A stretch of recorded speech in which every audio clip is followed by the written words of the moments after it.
So we're diving into something pretty fascinating today. Nirbhay Chauhan's life story, Footprints of a Wandering Soul, is the name of the book. And just, from the intro and these first few chapters, wow, this guy's life, it's quite a story. I feel like we're just kind of getting started, getting a feel for things. Yeah, and it's interesting, isn't it, how he chooses to begin? Because in autobiography, it's not just a timeline. It's a very deliberate kind of storytelling. Yeah. It makes you think about what he wants to emphasize, what he values. Absolutely. It's like right from the get-go, chapter 1, Roots of Manners, he talks about this, kind of funny story, spilling his lunch in school. But then the teacher offers him a hot dog. But it's what happens afterward, the lesson about manners, that seems to have really stuck with him. It reminds me of those little moments, those acts of kindness that kind of stay with you. It's true. And the way he puts it, he calls these moments roots. It's like he's saying that this teacher, she didn't just offer him food. She, in a way, planted a seed about empathy, consideration, and that stayed with him. Such a good way to put it. And then chapter 2, talk about connection. He dives into friendships, and it's kind of cool how he talks about his school friends, Rocky and Robbie.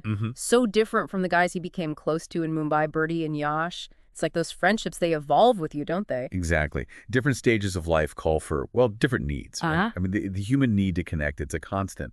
But how that plays out, it shifts. And it seems like what Nirbhay really holds on to are those friends who supported his growth, which, when you look at his career path... Oh, yeah. Chapter 3, from civil engineering to product management. Talk about a mouthful. Seriously, though, he goes from civil engineering, gets a master's degree, then there's BIM, FOSS, then he ends up in Mumbai, then Gurgaon, finally lands in product management. Is this what people mean when they say careers aren't a straight line anymore? It really highlights how much things have changed, especially in fields like his, so impacted by technology. This isn't like, our parents' career paths, right? Nirbhay's journey, it shows just how vital it is to be adaptable, to always be learning. And honestly, that's more relevant than ever, isn't it? Which is probably why he goes all in on self-learning in chapter 4. He gets kind of obsessed with coding, spending nights just teaching himself new skills.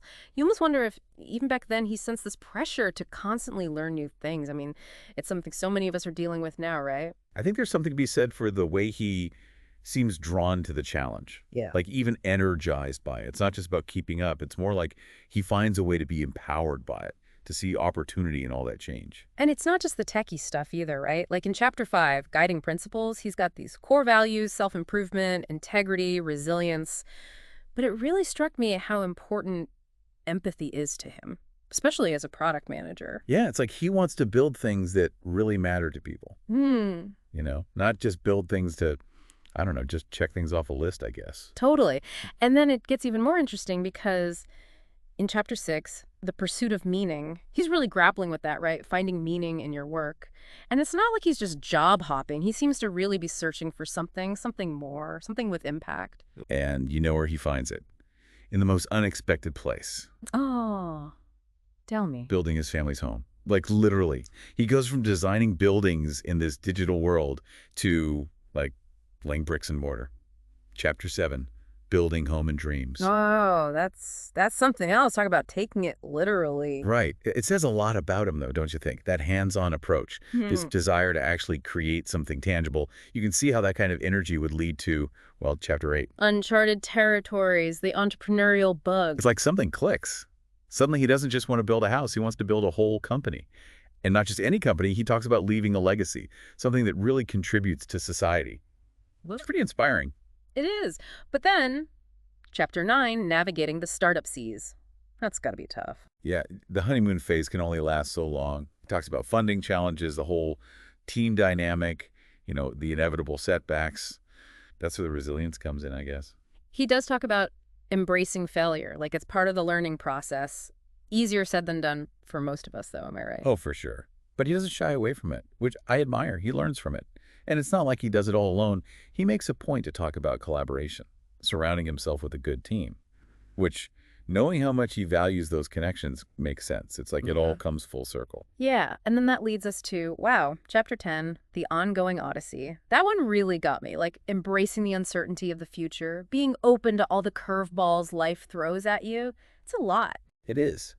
And it's kind of the heart of his story, isn't it? That life isn't linear. It's okay to change course, to adapt, to keep searching for that meaning. Totally. And I like that he doesn't pretend to have it all figured out. He's still figuring it out, just like us.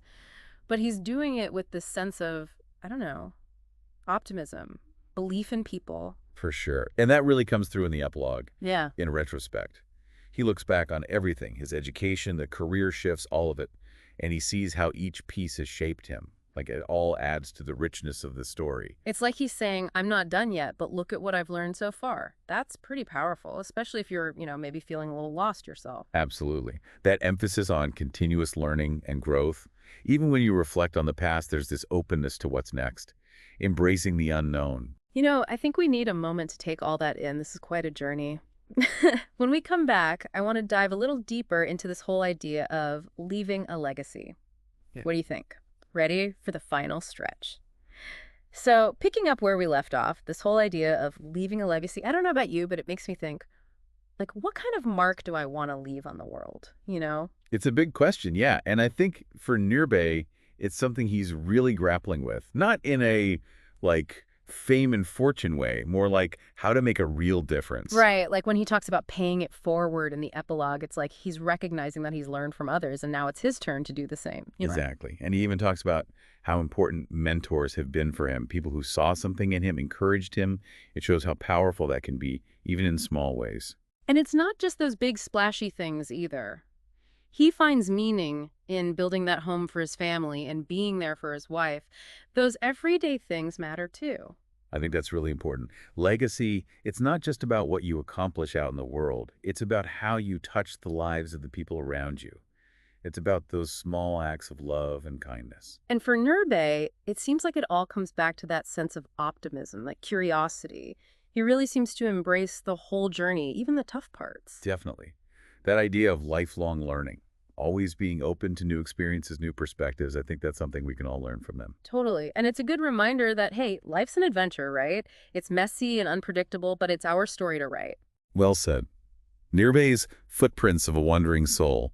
It's a powerful story about learning, about connection, about leaving the world a little brighter than we found it. Couldn't have said it better myself. This has been quite the deep dive. I know I'm going to be thinking about it for a while. Thanks for joining me, and we'll catch you next time for another deep dive.